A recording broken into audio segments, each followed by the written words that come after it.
The Isle of Man TT is the most dangerous race on Earth.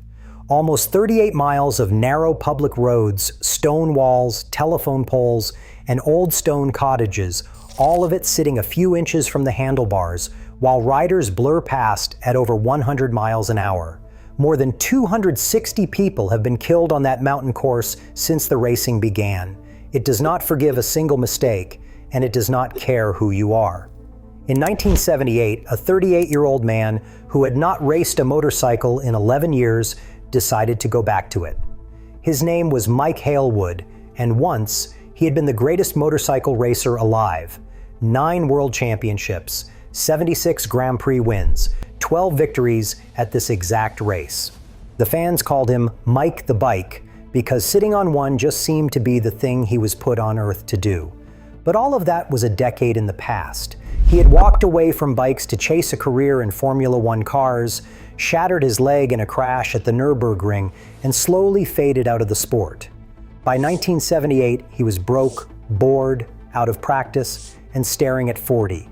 The bikes had gotten faster, the riders were younger, and the racing he remembered barely existed anymore. So when word got out that Mike the Bike was coming back to the Isle of Man, the reaction was not excitement, it was fear. His closest friends were quietly terrified.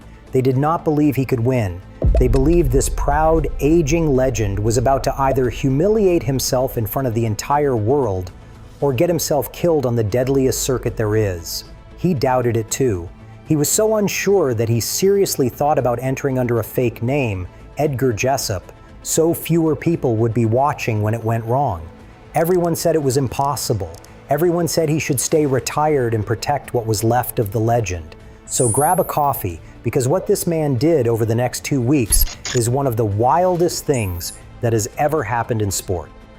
To understand why the whole racing world held its breath for this one man, you have to go back to who he had been. Hailwood was born in 1940 in Oxfordshire, the son of a wealthy motorcycle dealer, so bikes were in the house before he could really walk. He started racing at 17 in 1957, and by the time he was 21, he was already riding for Honda, back when Honda was still a small Japanese company that barely anyone in Britain had heard of. What happened next almost does not sound real. All through the 1960s, on the tiny screaming Honda 4s and the mighty red MV Agusta 500s, Hailwood simply took the sport apart. He won 9 world championships across 3 completely different engine classes, from the little 250s all the way up to the big 500 cubic centimeter machines that were the fastest, most dangerous bikes in the world. He racked up 76 Grand Prix victories. And on the Isle of Man alone, he won 12 times and became the first man in the entire history of the TT to win 3 separate races in a single week. Other riders described watching him ride the way you would describe watching someone do something that should not be possible. He was smooth where other men fought the bike. He seemed to have time where other men were panicking. That is where the name came from, Mike the Bike, because putting him on a motorcycle was like handing a bird its wings. His great rival in those years was Giacomo Agostini, and their duel at the 1967 Senior TT is still talked about today. After nearly 2 hours of flat-out racing on that murderous mountain course, wheel to wheel with the best rider of the coming generation, Hailwood won it by just 38 seconds. That was the level this man operated at. He made the hardest race on Earth look like a Sunday ride. And that towering reputation was exactly what made a comeback so dangerous, because a name that big is a terrifying thing to put back on the line. So here's the first thing most people find hard to believe. At the very peak of his powers, Hailwood walked away from bikes entirely.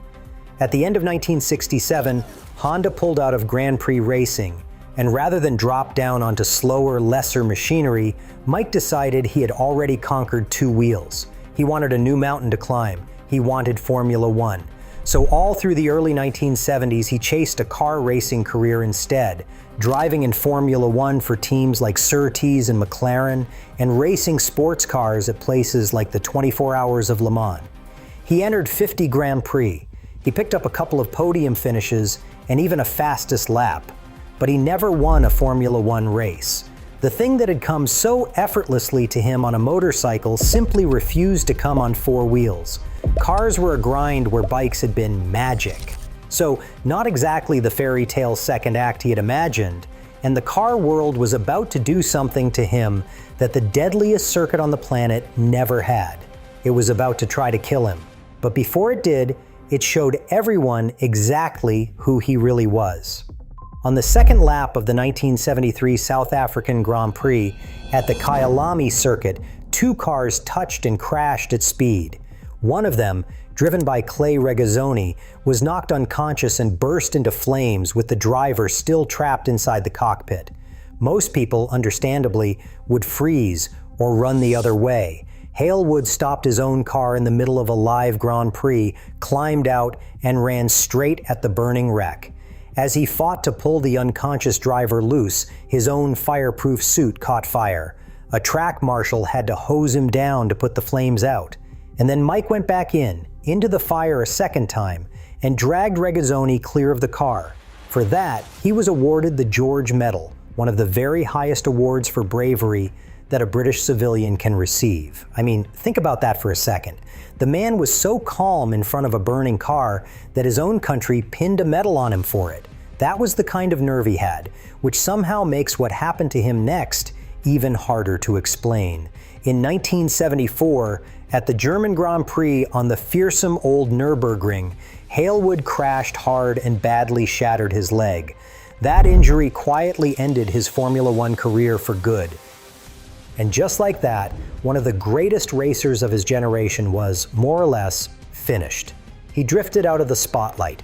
He spent time living in New Zealand, got married, started a family, and tried his hand at running an ordinary business a long way from the noise and the fumes of the paddock.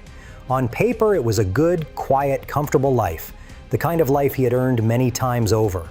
But by 1977, the money had gotten tight. He was restless, and the itch that had driven his entire life had never actually gone away. He missed it.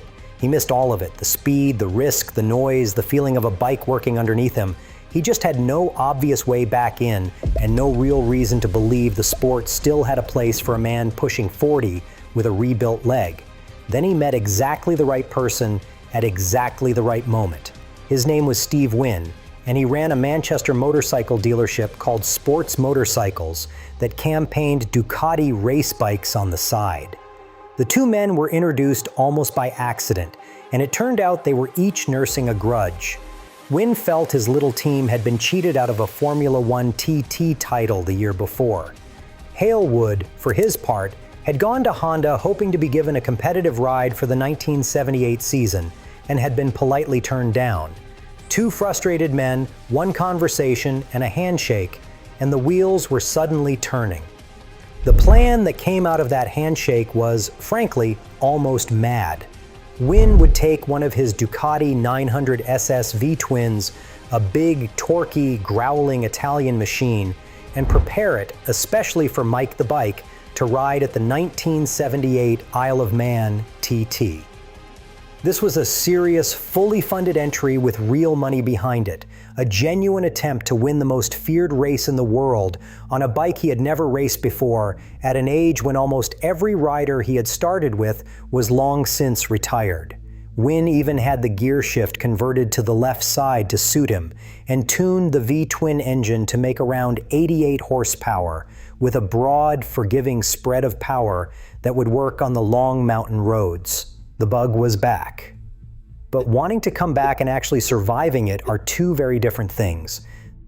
The moment word leaked out that Hailwood was returning, the British press completely lost its head.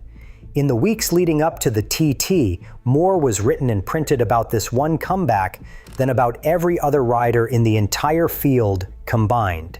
He was the only story on the island. And underneath all of that noise sat a very real, very frightening problem. Mike knew, better than anybody alive, exactly what he was walking back into. He had not raced the mountain course since 1967. He was 38 years old. The bikes had changed almost beyond recognition, and that course, more than any other on Earth, did not hand out second chances. This whole thing had started as a bit of fun, almost a lark, it was not fun anymore. Hailwood was genuinely afraid of embarrassing himself, of turning one of the greatest careers the sport had ever seen into a sad, slow punchline broadcast live to a global audience. He even joked, half seriously, that the whole thing had gotten so serious that maybe he should have entered in secret, which is where that idea of a fake name really came from. His friends were not worried about his pride. They were worried he was going to die out there. And then, ready or not, it was time to actually get on the bike. The Ducati arrived late from Italy, which left almost no time to prepare.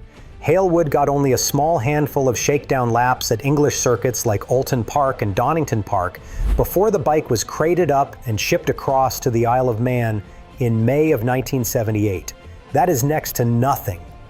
Most riders spend years learning that 37-mile mountain course, memorizing every blind crest, every stone wall, every damp shadow under the trees, every single place where a small mistake turns into a fatal one.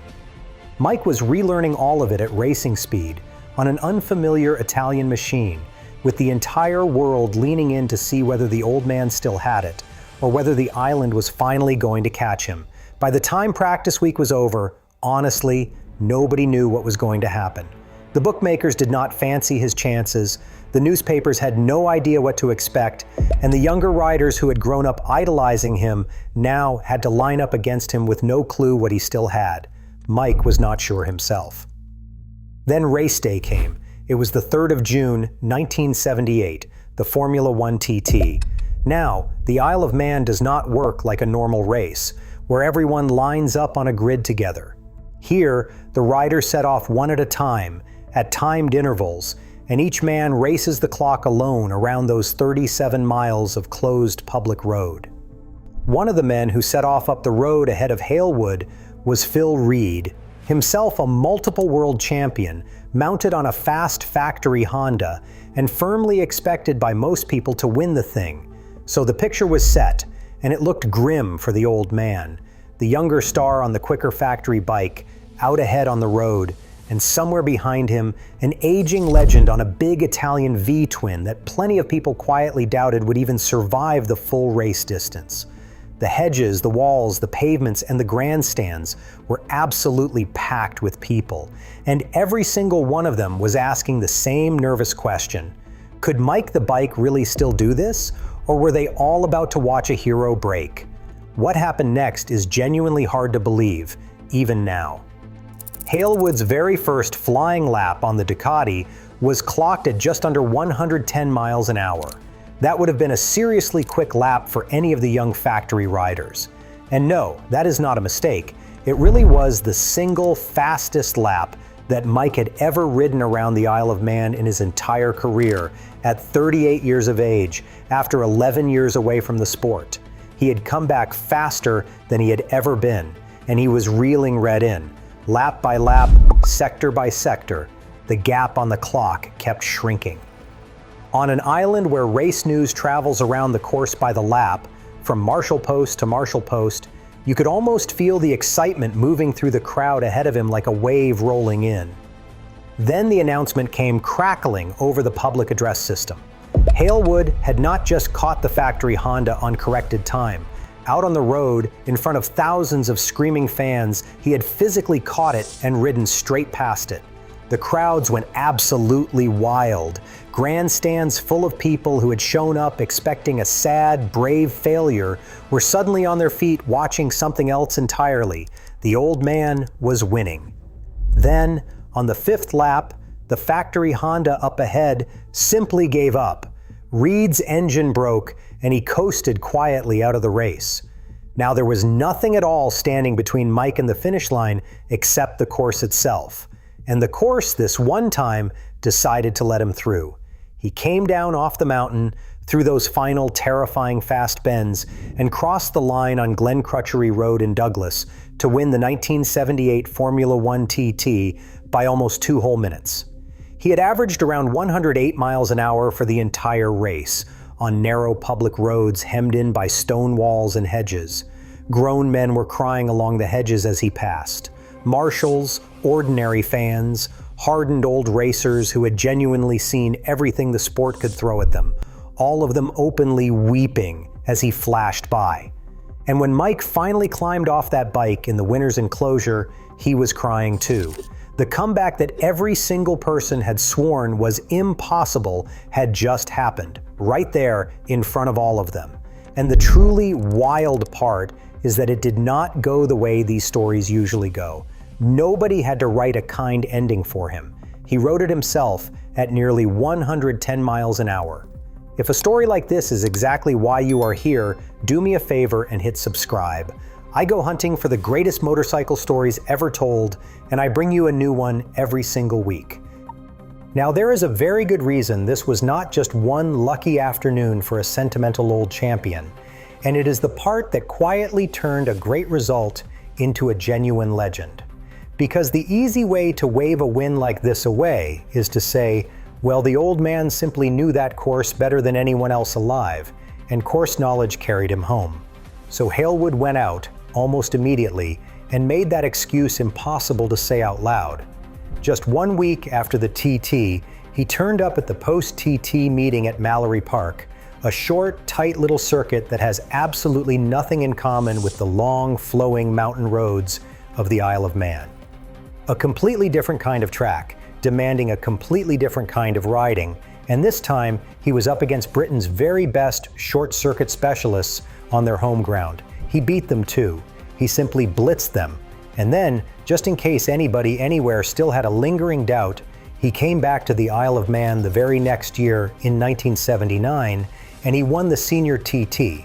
Only this time he did it on a Works Suzuki RG500, a screaming, peaky, two-stroke Grand Prix bike that could not possibly have been more different from that torquey, easygoing Italian Ducati.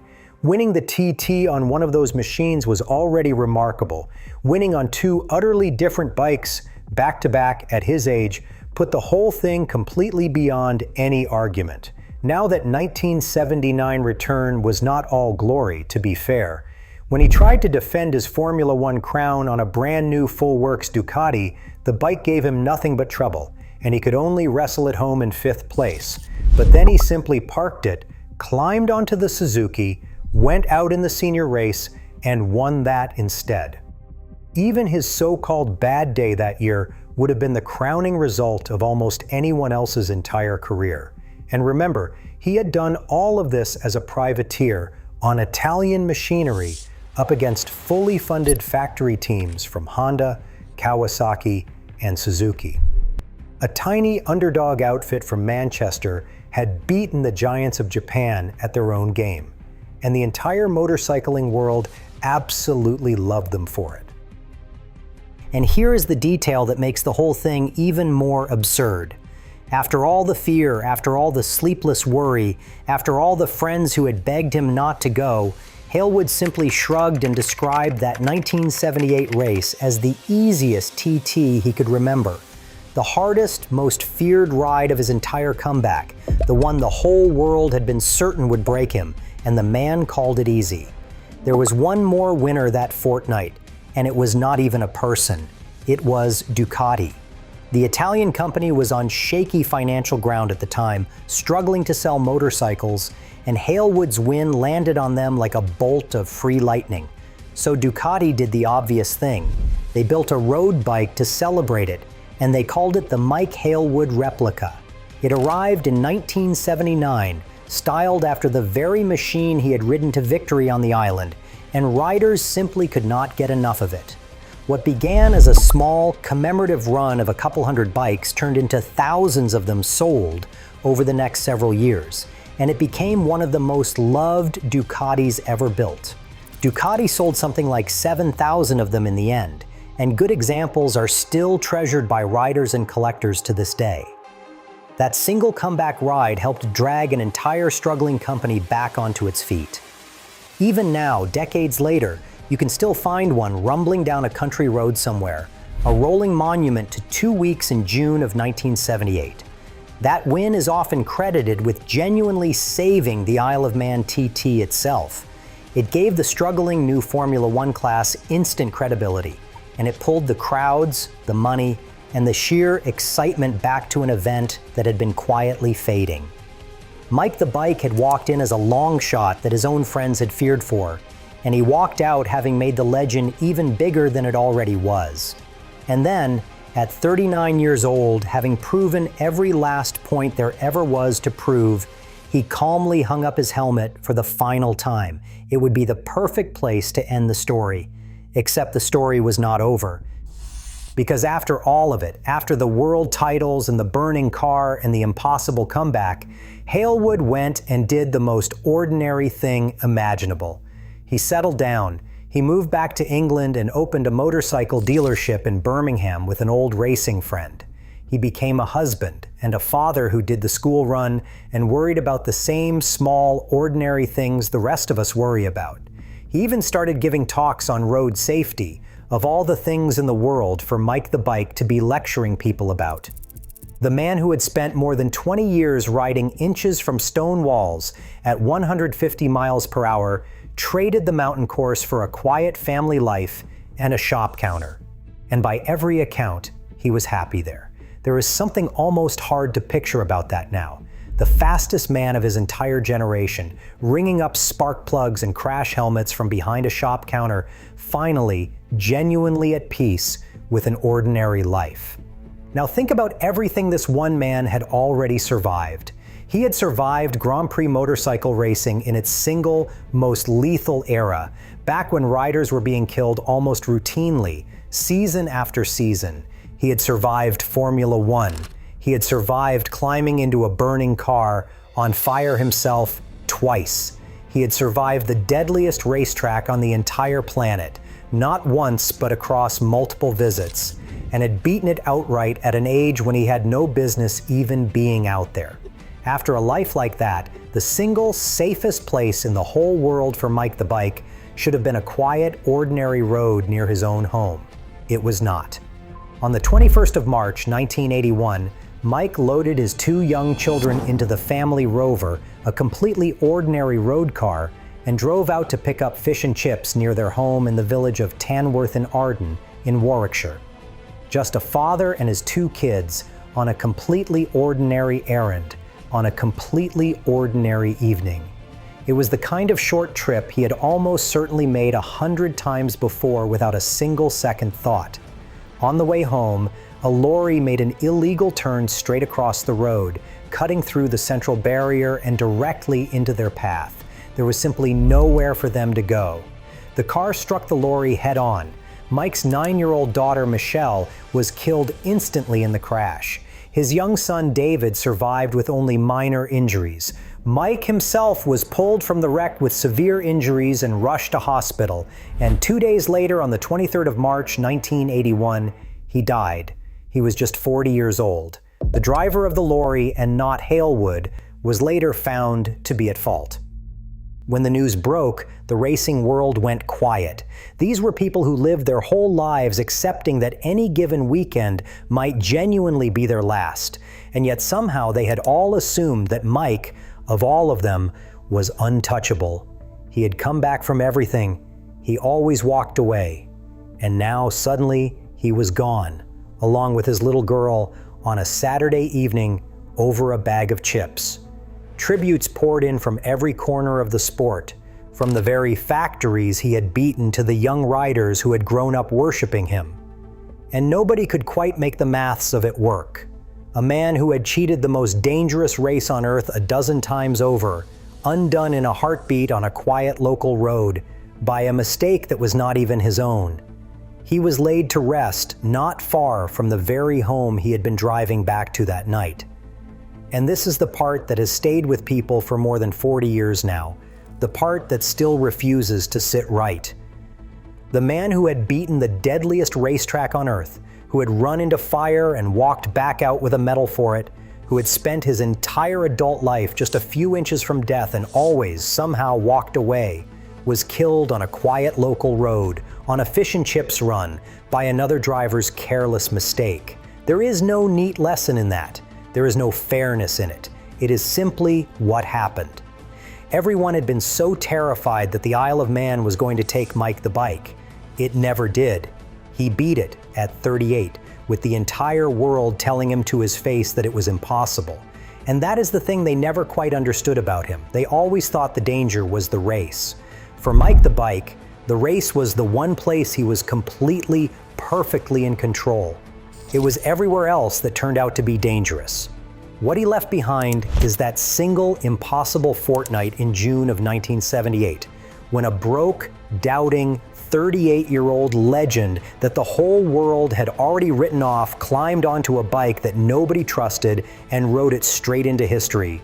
He left behind a road bike that thousands of people still ride and love, and he left behind a name that, to this day, whenever anyone dares to argue about the single greatest motorcycle racer who has ever lived, is still spoken in the same breath as modern giants like Valentino Rossi, decades after his final lap. In the years since, he has been honored with memorials and tributes right across the racing world, and every so often, some young rider who was not even born when he died will point to Mike the Bike as the whole reason they first threw a leg over a motorcycle.